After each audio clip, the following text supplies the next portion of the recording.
Hey friends, I'm back with part 4 of emergency preparedness. So when emergencies happen, sometimes having good hygiene and having a clean space can make all the difference. So I suggest having paper plates, paper bowls, and throwaway disposable cutlery on hand for your emergency situation. If the power goes out and maybe you're having to wash dishes in the dark, that's going to be hard. Maybe your well house is electric, now you have no water. If you only have bottled water or you're limited on water, you don't really want to waste it on washing dishes. Just throw those plates away. If you normally don't use paper plates and you're only using them in emergency situations, don't feel bad about it. Don't feel guilty.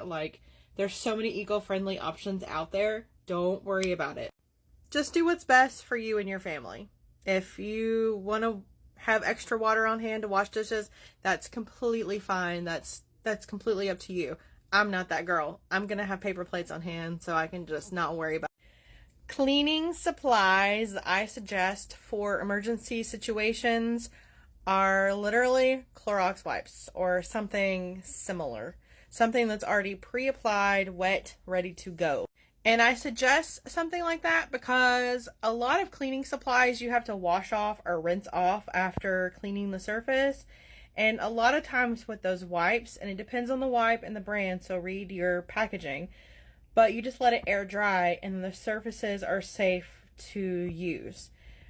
Obviously, have a pack of paper towels or napkins. A lot of the times after holidays, napkins go on sale.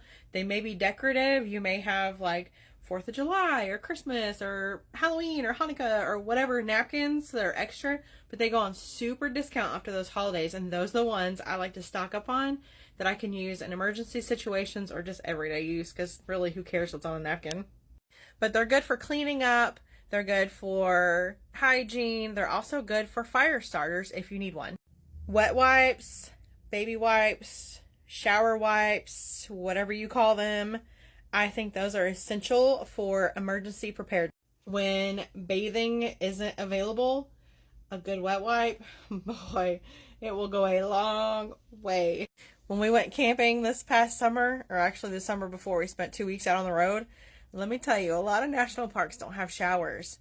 So those big shower wipes are really, really nice. They keep you feeling like a normal person. So I just suggest keeping a few packages of those on hand and just keep them rotated, just so they don't dry out.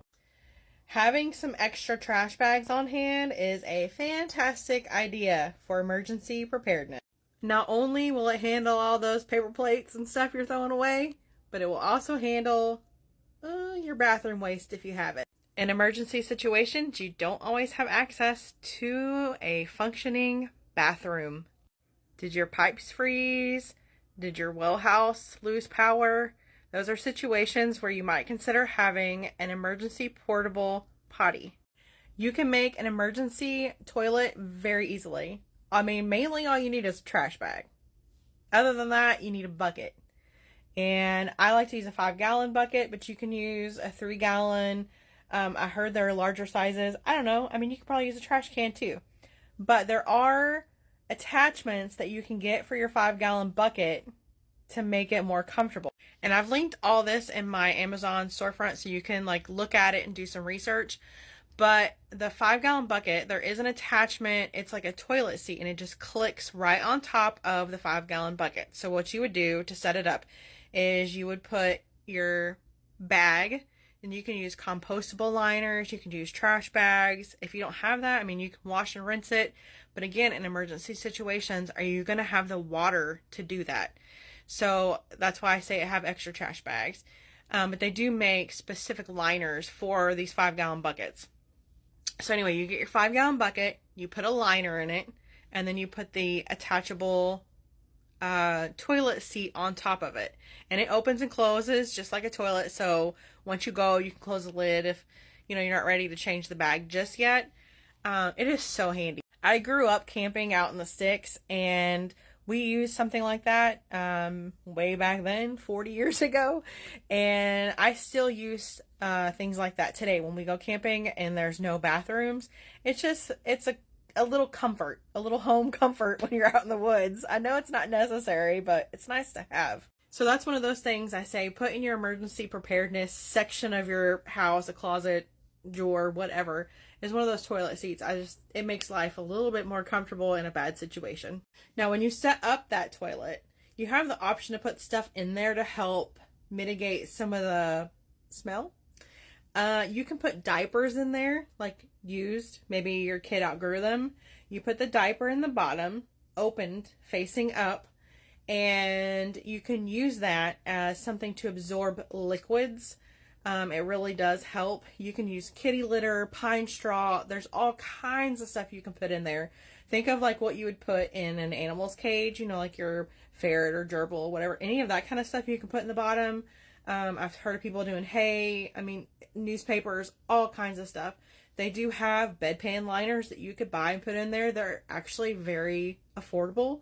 I have some in my emergency preparedness kit, but those little things like that are not necessarily necessary, but they're helpful. And if you do have a tub of kitty litter that you either use for your cat or you're using for this emergency situation of putting it in the toilet to help absorb smells and liquids and things, you can also use that kitty litter to make friction on ice. So if you have a very slippery driveway or you're stuck and you can't get out, you can use kitty litter to help you get unstuck.